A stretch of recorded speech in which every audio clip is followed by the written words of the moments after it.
नमस्कार। वेदांत दर्पण के इस एपिसोड में शब्द ब्रह्मन के ऊपर में चर्चा हो रही थी पिछले एपिसोड में। उसी का कंटिन्यूएशन में ये एपिसोड है, शब्द ब्रह्मन पार्ट 2।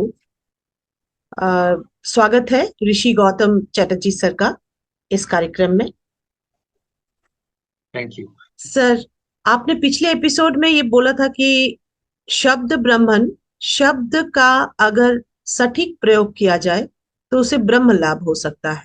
और वेदांत बोलते हैं, बिल्कुल। वेदांत के महावाक्यों में है अहम ब्रह्मास्मि, अर्थात मैं ही ब्रह्म हूँ। ब्रह्म को पहुंचना ही वेदांत का उद्देश्य है, एक वेदांतीन का उद्देश्य है, या यही पथ होना चाहिए। उस पर सर आप आज बोले कि किस प्रकार सटीक शब्द का प्रयोग करके ब्रह्म लाभ हो सकता है। मतलब हम लोग इस विषय में जाएं कि शब्द का सम्यक प्रयोग कैसे करें। जी, राइट सम्यक यूज ऑफ प्रयोग, राइट यूज ऑफ क्या राइट करना जैसे चाहिए। कि आठ सम्यक बुद्ध ने बताए थे। आठ सम्यक, उसमें शायद अभी हम लोग नया जोड़ रहे हैं, जोड़ना भी चाहिए कि सम्यक प्रयोग जी। शब्दों का, या सम्यक शब्द, appropriate word, apt appropriate word, है ना, वर्ड। Congruent congruent word. इससे क्या होगा कि दो लोगों के बीच में कोहेरेंस हो, अलगाव न रहे। जी। ऐसा शब्द जो दो व्यक्ति में योग लाए। हम लोग जी। ऐसा शब्द भी बोलते हैं, बोल सकते हैं, जो हम लोग में दूरी बढ़ाए, जिसको हम जी, लोग अप्रिय कहते हैं। बिल्कुल बिल्कुल। और ऐसा शब्द भी ला सकते हैं जो दोनों को करीब लाए और योग करें। क्योंकि जब हमको इसका अभ्यास हो जाएगा कि हम किस तरह से शब्दों का प्रयोग करें तो दो व्यक्ति एक दूसरे के करीब आए, तो फिर हम ईश्वर के भी करीब हो सकते हैं, ब्रह्म के जी। भी करीब हो सकते हैं, है ना। जी। तो शब्द के प्रयोग पर बहुत कुछ निर्भर करता है। अब शब्द का मतलब सिर्फ शब्द वो नहीं होता है जो अक्षरों से बनता है। शब्द का मतलब वो नहीं होता है जो कई शब्दों से एक वाक्य बनता है। जैसा कि मैंने कहा, वैदिक समय में वाक्य को भी शब्द कहते हैं, वहां वाक्य जी। शब्द नहीं था, है ना। जैसे अहम ब्रह्मास्मि, इसको हम लोग कह सकते हैं कि ये तो वाक्य है, लेकिन इसको शब्द ही कहेंगे। हम्म। एक लंबा सा वाक्य जो बनता है उसको भी उस वक्त शब्द कहते हैं। अच्छा, ठीक हाँ। है। हाँ, शब्द ध्वनि को भी कहते हैं। तो शब्द का मतलब सिर्फ अक्षरों का एक समुच्चय नहीं, शब्द का मतलब सिर्फ ध्वनि नहीं, शब्द का मतलब सिर्फ उसका अर्थ नहीं, है ना। तो हम लोग फिर शब्दों का प्रयोग कैसे करें। मान लीजिए हम लोगों ने कुछ शब्द जान लिए कि इसका दुरुपयोग हुआ है, या हम लोग इसका गलत प्रयोग करते हैं। जैसे कि हमने कहा कि गंभीर होना, हम्म। संवेदनशील होना, पिछले हम्म। एपिसोड में हमने जाना था। तो हम लोगों ने ये सीखा कि जैसे कि पहले भी बताया गया है कि जब हम लोग अनरियल को रियल समझते हैं तो उसको हम लोग झूठ या धोखा कहते हैं, है ना। अनरियल जिसके को, लिए हाँ। फिलोसॉफिकल टर्म है जिसके लिए फिलोसॉफिकल टर्म है ख्याति। ख्याति, हाँ। ये हम लोगों ने बात की थी। तो हम लोग जब भी शब्द को बिना जिए बोलते हैं तो उस व्यक्ति की ख्याति होती है, समाज में ख्याति फैलती है। ख्याति फैलती है मतलब धोखा फैलता है। हम्म। इसलिए ख्याति शब्द का बिल्कुल। प्रयोग हम अभी जानबूझ कर रहे हैं कि जब भी हम लोग अंग्रेजी में या हिंदी में या हिब्रू में या तमिल में किसी भी शब्द को बिना जिए अगर उसका इस्तेमाल करते हैं हम्म। तो हम्म। उससे व्यक्ति की ख्याति होती है, अस्तित्व को दुख मिलता है, ब्रह्म को हाँ। दुख प्राप्त होता है। क्योंकि व्यक्ति की ख्याति हो रही है जो है ही नहीं, जो खुद में एक हाँ। धोखा है। उस व्यक्ति के पास जो सेंस ऑफ व्यक्ति है या व्यक्तित्व है या माइंडर है, वही तो अपने आप में धोखा है। हम्म। और जब तक उसके पास ये माइंडर होगा, व्यक्ति होगा, व्यक्तित्व होगा, तब तक वो शब्द का सही प्रयोग कर ही नहीं पाएगा। जी। क्योंकि शब्द मन से आ रहे हैं। हम लोग शब्द का मतलब समझते हैं कुछ अक्षरों से बना हुआ कोई चीज। हाँ, हम लोग ये समझते हैं कि सबको एक अर्थ होता है। इसका अर्थ, इसका वर्बल मीनिंग क्या होता है, हमारे निरुक्ति शास्त्र में क्या कहा गया है, इस शब्द का लैटिन जो ओरिजिन क्या है, शब्द के भीतर जाते हैं ना, शब्द का अर्थ क्या है, इसमें जाते हैं।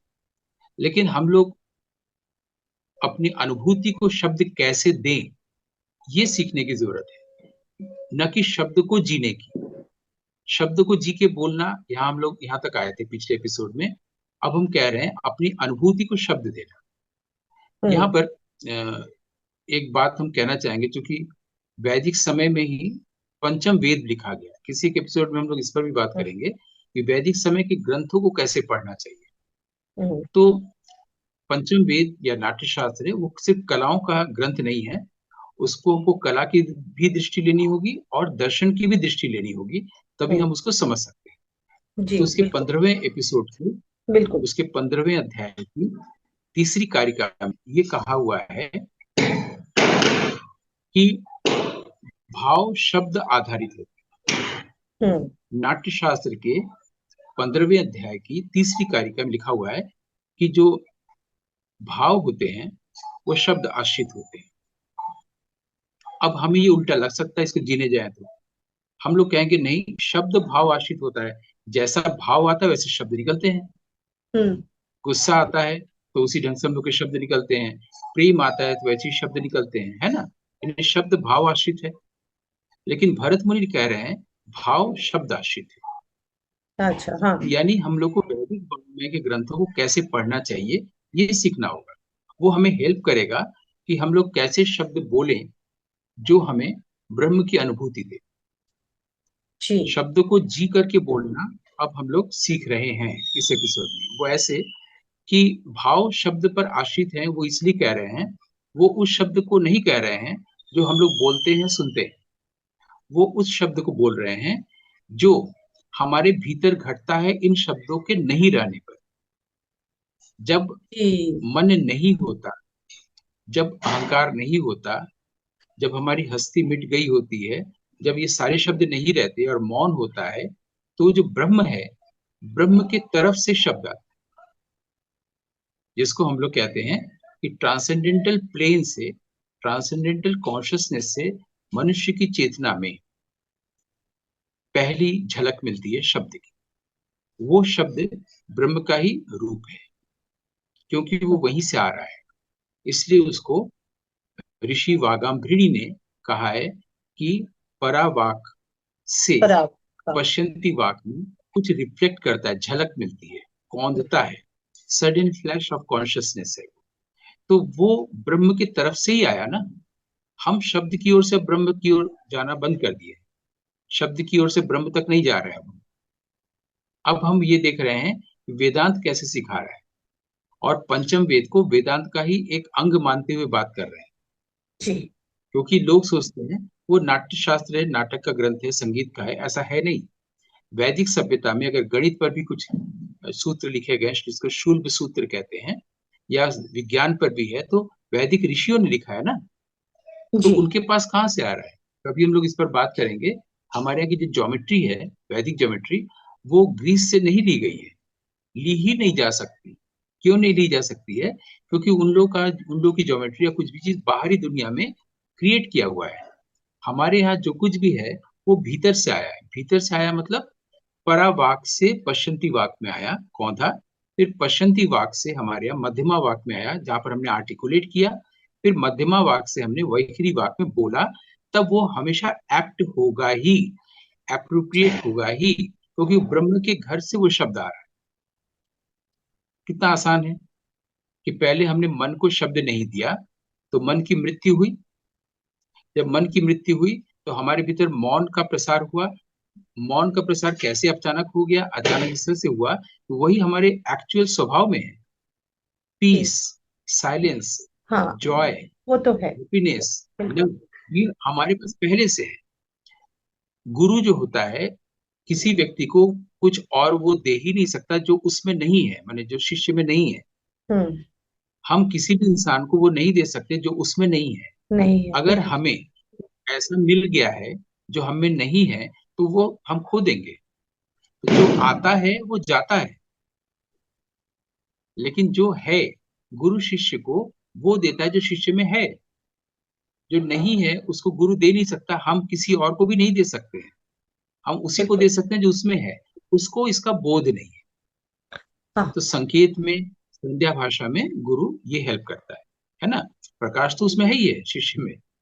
कबीर में तो प्रकाश था ही। आज हम लोग रामानंद पर कम बात करते हैं, कबीर पर ज्यादा बात करते हैं, है ना। तो कहने का मतलब ये है कि पहले मन की मृत्यु हो। कैसे मृत्यु हो? जब हम उसको शब्द न दे, उसको उसका खुराक न दे। मन की मृत्यु होने पर मौन जो हमारे अंदर नेचुरली है, वो मौन धीरे धीरे फैलना शुरू करता है। जब मैं मन जो है मन का मौन होता है, अगर ऐसे बोला जाए, हम्म। वहां पर शायद मन बहुत मुग्ध भी हो जाता है कि अरे मैं, मुझे अपाहिज कर दिया गया और ये क्या हो रहा है। तो जो मौन का प्रसार हो रहा है, दरअसल अनहद नाद का प्रसार हो रहा है। अभी आहत करके उसको म्यूजिक में बाद में ले जाएंगे, लेकिन अभी वो अनाहत है। यानी कि वो अक्षर है, अक्षर नहीं है, शरण नहीं है, और उसका निधन नहीं होता है, अनादि निधनम है। वो हम्म। अनादि है, मतलब किस काल से आ रहा है कोई नहीं जानता है। तो वो भीतर से ऑमनीप्रेजेंट। परावाक उसको, हम्म। हाँ, तो उसको वागंभृणी जी ने परावाक नाम दिया। तो जी। परावाक से वो शब्द आया हमारे भीतर। वो हमेशा शब्द ही नहीं होता है, वो वर्ण भी हो सकता है, साउंड भी हो सकता है, और भी कुछ भी हो सकता है, भाव भी हो सकता है। तो हमने हमारे भीतर जो भाव हम लोग व्यक्त करते हैं, जो 49 भाव की बात कही गई है नाट्य शास्त्र में, वो भाव किस पर निर्भर हुआ? शब्द पर निर्भर हुआ। यानी जो परावाक से जो शब्द आता है, सडन फ्लैश, उस हम्म। पर डिपेंड करता है, ऐसा वो कह रहे हैं।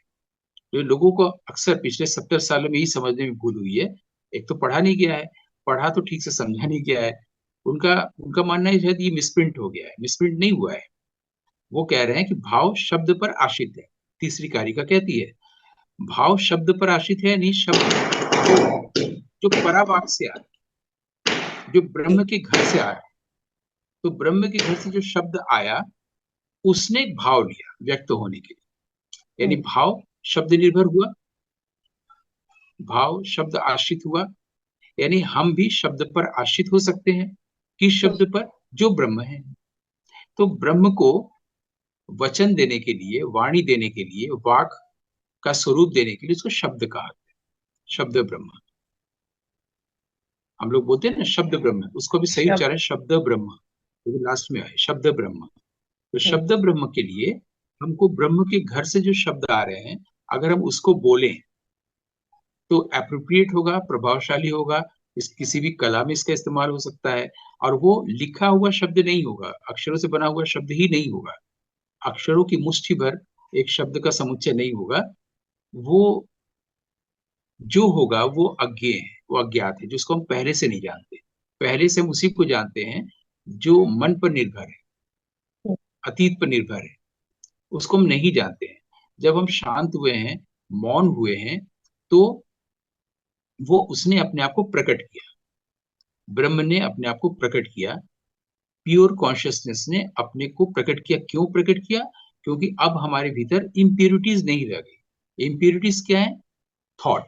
थॉट किससे बने हैं? शब्द से। शब्द क्या है? इमेजेस है। इमेजेस कहाँ के हैं? बाहरी वर्ल्ड के हैं। अब इस बाहरी वर्ल्ड की इन इमेजेस का क्या किया जाए? भाई पेड़ है, पहाड़ है, समुद्र है। तो भीतर जो हमारे ब्रह्म से जो शब्द आया, उसका इमेज कैसा होता है?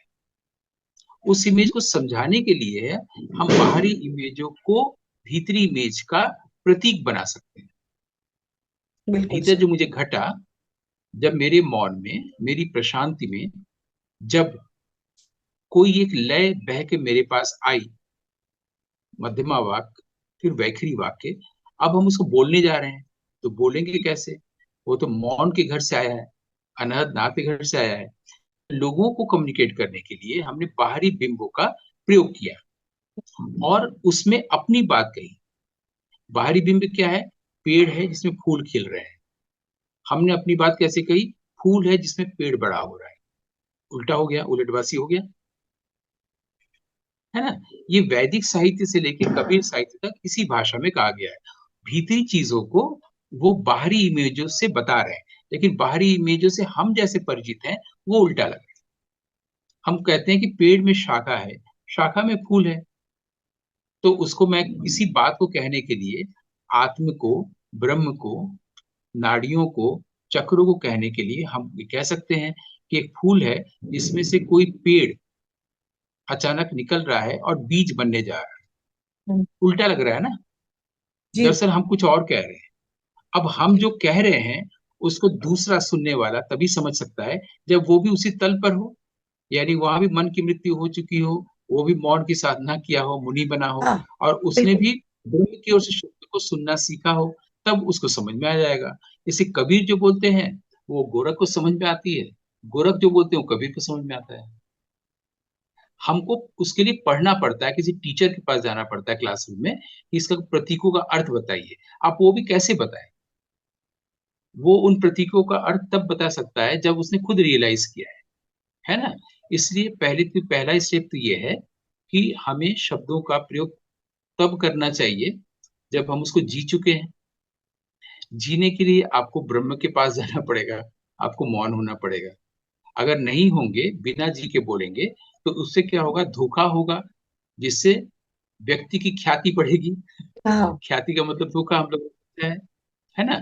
तो हम लोग पहले तो कोई भी किसी भी शब्द का प्रयोग ना करें जो कि हम लोग जिए नहीं है। जबकि कोई तकलीफ होती है, जब कोई भी चीज बहुत ही मर्मांतक होती है, इंटेंस होता है, तो उसको हम लोग भाषा नहीं दे पाते हैं, चाहे वो प्रेम हो चाहे दुख हो, बिल्कुल है सही। ना। जब भय होता है तो भी उसको बोल नहीं पाते, नहीं हमारे सब बोल। जुबान लड़खड़ा जाती है, शब्द की तरफ हो जाते हैं। इसी भरत मुनि ने भाव की व्यवस्था की है कि भय का भाव आता है, प्रेम का भाव आता हम्म, है ना, क्रोध का भाव आता है, श्रृंगार दुख सबका भाव आता है, अद्भुत का भाव आता है। और वो भाव किस पर निर्भर है? शब्द पर है। इस शब्द पर नहीं जिस पर हम लोग नाट्यालेख लिख रहे हैं, उस शब्द पर जो परावाक है, जो पश्चंती वाक है, जो अच्छा, मध्यमा वाक है, जी। उस पर उस पर डिपेंड करता है ये भाव, क्रोध का, भय का, अद्भुत का, है ना। अब ये क्या है कि एक हम लोग और एक काम कर सकते हैं। इस भाव को क्या करते हैं हम लोग? स्टेज पर हम लोग देखते हैं, कोई गा रहा है या गा रही है, उसको हम लोग सुनते हैं, वहां भी देख रहे हैं, ठीक है। लेकिन अगर ये सुंदर भाव है, जैसे कि अद्भुत, है ना, जैसे कि श्रृंगार, तो इस भाव को हम लोग को किसी प्रेक्षागृह में जाने की जरूरत नहीं है, हम लोग अपने पास फील कर सकते हैं इस भाव को।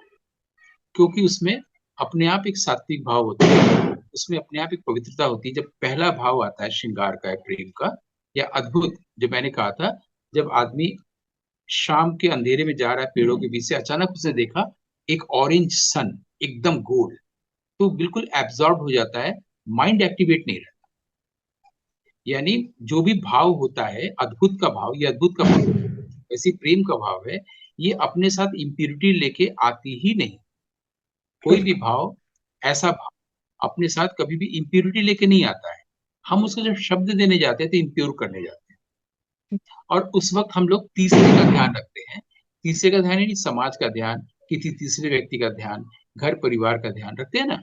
जिसके लिए मैंने कहा था कि अगर हम टेलीफोन पर फर्स्ट पर्सन सेकंड पर्सन से बात कर रहा है और उसमें हम थर्ड पर्सन को भी लेके रखे हैं, तो हमेशा ध्यान थर्ड पर्सन का होगा। ऐसे जीवन में अगर व्यक्ति दो से बात कर रहा है, उसमें थर्ड पर्सन के तौर पर, पर्सन की जगह पर ईश्वर को ला दे, ब्रह्म को ला दे, तो हमेशा ब्रह्म पर ध्यान जाएगा। क्योंकि ये साइकोलॉजी है कि जब थर्ड पर्सन की ओर ध्यान जाना, फोन पर थर्ड को ध्यान में रख के सेकंड से बात कर रहे हैं, जीवन में भी कर सकते हैं, ब्रह्म को ध्यान में रख के सेकंड से बात कर रहे हैं। डेविड चार्ल्मर्स एक बहुत बड़े फिलोसोफर हुए हैं, ऑस्ट्रेलिया में अभी हैं। उनकी किताब इन सर्च ऑफ कॉन्शियसनेस बहुत मशहूर हुई है। उसमें वो first person, second person, third person की बात कर रहे हैं कि ईश्वर फर्स्ट पर्सन में है या थर्ड पर्सन में है या सेकंड पर्सन में है। इस पर कॉन्शियसनेस का एक सेंटर है बेंगलोर में, जिसमें बड़े बड़े कॉन्फ्रेंसेस भी होते रहते हैं, उसमें हम भी जा चुके हैं ब्रेन साइंटिस्ट के बीच में। तो होता क्या है, ये जो प्योर कॉन्शियसनेस है, ये जो थर्ड पर्सन है, उसका ध्यान क्यों आता है हमारे भीतर? हमारे भीतर इसलिए आता है कि हमारे ब्रेन की संरचना इस तरह से बनी हुई है कि हम लोग ब्रह्म का साक्षात्कार करें, ब्रह्म की अनुभूति करें, है ना। हमने किसी एपिसोड में बताया था कि पीछे नियोकॉर्टेक्स के नीचे दो चीजें होती है हाइपोथैलेमस में, कि एक तो होता है हिपोकैम्पस, एक एमिगडाला। लेकिन पूरा ब्रेन का स्ट्रक्चर ये नहीं है। ब्रेन का स्ट्रक्चर ब्रेन सेल्स से है। अब ब्रेन सेल्स के दो पार्ट होते हैं, एक होता है न्यूरॉन और दूसरा होता है ग्लाइनल न्यूरॉन्स, GLIA, ताकि कोई अगर फर्दर और पढ़ना चाहे तो जो ग्लाइनल न्यूरॉन्स है, ग्लाइनल का मतलब ही है जो न्यूरॉन्स को सपोर्ट करे। न्यूरॉन का काम है इंफॉर्मेशन लेना और हमारे बिहेवियर को शेप देना। वो जो भी इंफॉर्मेशन आता है वो हमारे बिहेवियर में आता है न्यूरॉन्स के कारण। और ग्लैनल न्यूरॉन्स का काम है या ग्लायर का काम है या ग्लायन का काम है न्यूरॉन्स को सपोर्ट करना और मेंटेन करना। जब वो न्यूरॉन्स को सपोर्ट करना बंद कर देता है तो हमारी मेमोरी धीरे धीरे कम होने लगती, डिमिनिश होने लगती है, हम्म, और तब हमारे भीतर अनुभूति की फीलिंग भी कम होने लगती है। हम्म, इसलिए दोनों का होना जरूरी है। जैसे जीव और ब्रह्म दो हैं, वैसे ही ये न्यूरोलॉजिकल डिसऑर्डर नहीं होता है, ये न्यूरोग्लैंडल डिसऑर्डर है। ये शब्द भी बहुत कम अभी सुना गया, लोग अध्ययन कर सकते हैं। हम लोग न्यूरोलॉजिकल डिसऑर्डर के बारे में सुनते रहते हैं, लेकिन न्यूरोग्लैंडल डिसऑर्डर या ऑर्डर के बारे में कम जानते हैं। वो यही है, जो न्यूरॉन्स को सपोर्ट देने वाले दूसरा एक जो तत्व है जिससे हमारा ब्रेन सेल बना है, उसको उसके तरफ कम ध्यान होता है। तो जब हम मौन होते हैं, जब हम पीस में होते हैं, जब हम कम बोलते हैं, जब हम अधिक सुनते हैं, और जब हम फील करते हैं, ये असली चीज ये है, फील करना। जैसे ही हम फील करते हैं, न सिर्फ हम प्रेजेंट मोमेंट में आ जाते हैं, फील कर आप पास्ट में जाके कर ही नहीं सकते। फील जब भी करेंगे तो प्रेजेंट मोमेंट में करेंगे, थिंक जब भी करेंगे, कॉग्निटिव साइंस से जुड़ा हुआ कोई भी चीज होगा तो पास्ट होगा। जब हम जानने जा रहे हैं, थिंक कर रहे हैं, वहां पर कॉग्निटिव कॉग्निटिव साइंस भी न्यूरोलॉजी का ही हिस्सा है। तो हम वहां जब भी जाएंगे तो पास्ट में जाएंगे, और जब भी हम फील करेंगे तो प्रेजेंट मोमेंट में आएंगे। जैसे ही फील करेंगे, प्रेजेंट मोमेंट में आएंगे, भाव के स्तर पर वो जो दूसरा वाला सपोर्ट करने वाला है, जो न्यूरॉन को, वो और पुख्ता होता जाएगा, और हमारे पास इसका द्वार पहले ही खुल जाएगा, जिसको हम लोग ब्रह्म को अनुभूत करने की द्वार कह सकते हैं। हम लोग प्यूरिटी की तरफ ज्यादा जाएंगे। तो ऐसा कुछ नहीं है कि गॉड रियलाइजेशन में जाते हैं तो कुछ एक अजीब सा चीज होता है, और जैसा कि हम लोग वर्णन में तमाम साधकों का लोग किताब पढ़ते हैं, चमत्कार होता है, तो शरीर में कंपन होता है, आदि आदि, ऐसा कुछ नहीं होता है। आदमी को जब ईश्वर का रियलाइजेशन होता है तो वही होता है जो पहले से था, वो नहीं जान रहा है। मतलब ऐसा कुछ भी नया प्राप्त नहीं होता है जो उसके पहले उसको प्राप्त नहीं था, उसके पास वो ऑलरेडी था। मतलब ऐसा भी हम नहीं कह रहे हैं कि उसके पास ब्लिस था, उसको रियलाइजेशन नहीं था, उसके पास ईश्वर है, उसको रियलाइजेशन नहीं है, ये नहीं कह रहे हैं। जो वो ऑलरेडी है, नॉर्मली, बिल्कुल बिना पढ़े लिखे, बस उसी स्थिति में लौटता है। वो जो उस स्थिति से वो ख्याति की तरफ चला गया था, भ्रम की ओर चला गया था, वो चला जाता है। और अच्छा, उसको ये ईश्वर को रियलाइज नहीं करना होता है, ब्रह्म को रियलाइज नहीं किया जा सकता है, क्योंकि ब्रह्म रियलाइज करने की चीज ही नहीं है। ब्रह्म जी, को तब रियलाइज करने जाएंगे जब एक ऑब्जेक्ट होगा ना। लेकिन जो रियलाइज कर रहा है वो तो खुद ही ब्रह्म है। वो ब्रह्म को रियलाइज करने कैसे जा सकता है? वो तो सब्जेक्ट है। खुद व्यक्ति जो है, जब वो व्यक्ति नहीं है तो खुद ब्रह्म है, बिल्कुल, उससे बात बिल्कुल, करने की जरूरत ही नहीं, कॉन्वर्सेशन की जरूरत ही नहीं है ना? तो हम लोग को सिर्फ ये करना है कि हम तो खुद ही ब्रह्म है। हम जो ब्रह्म नहीं रह के व्यक्ति मान बैठे अपने आप को, ये जो धोखा हो गया है, हम जो अनरियल को रियल मान बैठे हैं, हाँ, जिसको ख्याति कहा जाता है, उसको, उस अज्ञान को खाली हटाना है। जी, और जी, अज्ञान हटते ही बहुत एक ऐसी खुशी होती है कि लगता है कि अरे यही तो चाहते थे। लेकिन उसमें ऐसा क्यों नहीं होता है कि हमको ईश्वर की अनुभूति हुई तो 4-5 सिर मेरे और हो गए, 6-7 हाथ हो गए, हमारी वाणी कुछ और हो गई, ऐसा कुछ नहीं होता है। ये सब चीजें जो है हम लोग किताबों से, साधकों के जो जिसको ऑटोबायोग्राफी वगैरह पढ़ के और अपने आप को ख्याति की ओर ले जाते हैं, मतलब भ्रम की ओर ले जाते हैं। हम लोग हमेशा चमत्कार चाहते हैं। जी, हम लोग को खुद भी, जिसको रियलाइज होता है, वो उसके सामने भी कोई चमत्कार नहीं होता, उसका चमत्कार यही है कि उसने ये जाना कि वो ब्रह्म है, और अब उसको कुछ और दिखने लगता है। यहाँ पर कुछ चीजें हो सकता है मुझे शेयर नहीं करनी चाहिए, लेकिन फिर भी मैं कहने की कोशिश कर रहा हूँ थोड़े में। जैसे कि मैंने कहा ना कि जब परावाक के लेवल से वैदिक ऋषियों को या कबीर के पास कोई भाव आया, इमेज आया भीतर से, उसको समझाने के लिए उसने बाहरी इमेजों का प्रयोग किया, जो हमें उल्टा लगा। अब जी, इसी पर हम ये कहना चाहते हैं कि उसमें भी मत जाइए। हम्म, भीतर जब वो प्रकाश प्रकट होने लगता है, इसकी लय आती है हमारे भीतर, तो ये जो बाहरी वर्ल्ड है वो ही हमें कुछ और रूप से दिखाई देने लगता है। मतलब सब में तो ईश्वर दिखता है, ये बात ठीक है, सब में रब रब दिखता है, किसी एक में नहीं। तो लेकिन उसमें क्या होता है ना कि वो जो ब्रह्म है, वो जी, बाहरी वर्ल्ड के सब चीजों को लेके जो उसका बनाया हुआ है, hmm, not put together by thought, जिसको आदमी ने नहीं बनाया है, उसका कुछ ऐसा चीज दिखाता है जो आपके लिए चमत्कार लगता है, अरे ये कैसे हुआ। जैसे एक मैं अभी अपने जो पौधों के बीच से, फूलों के बीच से गुजर रहा था, तो देखा कि इतना छोटा, जिसको सिर्फ आंख देख सकती है, उससे छोटा होता है, सूक्ष्म तो आंख नहीं देख पाती, एक छोटा सा इंसेक्ट है ग्रीन कलर का, जो पौधों के आसपास होता ही है, लेकिन प्राय नहीं देखा जाता है, उसको मैंने कभी नहीं देखा था। और वो शून्य में डांस कर रहा है, वो इंसेक्ट ग्रीन कलर का, उससे छोटा होता तो मैं देख नहीं पाता। और वो जो डांस कर रहा है, जाहिर सी बात है हम यही सोचेंगे कि कोई वेब होगा, मकड़ी का जाला, लेकिन वो जाला नहीं दिख रहा है ना, वो जाला नहीं दिख रहा है, वो नेट नहीं दिख रहा है, वो वेब नहीं दिख रहा है, स्पाइडर तो दूर दूर, पूरे शून्य में वो अकेले डांस कर रहा है। यानी बाहरी दुनिया का वो ये दृश्य मैंने तो कभी नहीं देखा था। अब मैं उसको वीडियो में कैप्चर भी किया, मोबाइल की वीडियो में, है ना। तो कहने का मतलब ये है, इस छोटे से उदाहरण से ये कहना चाहते हैं, क्योंकि कहा गया है कि सारे भाव को बताना भी नहीं चाहिए, लेकिन एक इसके इसलिए छोटा एग्जाम्पल रखा कि हमेशा क्या वैदिक ऋषियों की तरह से और कबीर जैसे लोगों के साथ हम लोग उलटबासी में ही समझेंगे? नहीं, ऐसा नहीं है। जब भीतर आनंद या प्रकाश या ब्रह्म उद्घाटित होता है, तो बाहरी वर्ल्ड की कुछ चीजें या सारी चीजें ऐसे दिखती हैं जो चमत्कार की तरह।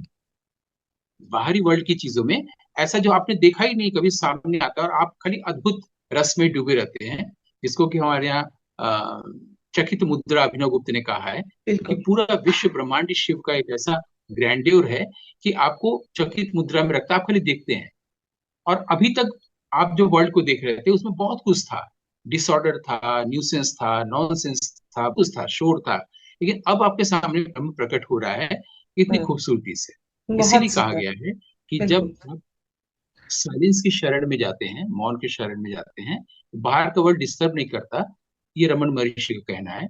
उसके आगे की बात यह है कि भीतर जो प्रकाश है, वो बाहरी वर्ल्ड का ही सुंदर से सुंदर रूप, माने ब्रह्म ही अपना सौंदर्य लगातार प्रकट करता रहता है, बाहर भेद का अंतर ही नहीं रह जाता है, आदमी उसमें डूब के खो जाता है, और न जाने फिर क्या होता है, जिसको जी शायद भक्ति कहा गया वैष्णव पदावली जी जी जी, बिल्कुल सर। ये भाव से ही भक्ति आती है, और हर चीज में ही वही आ,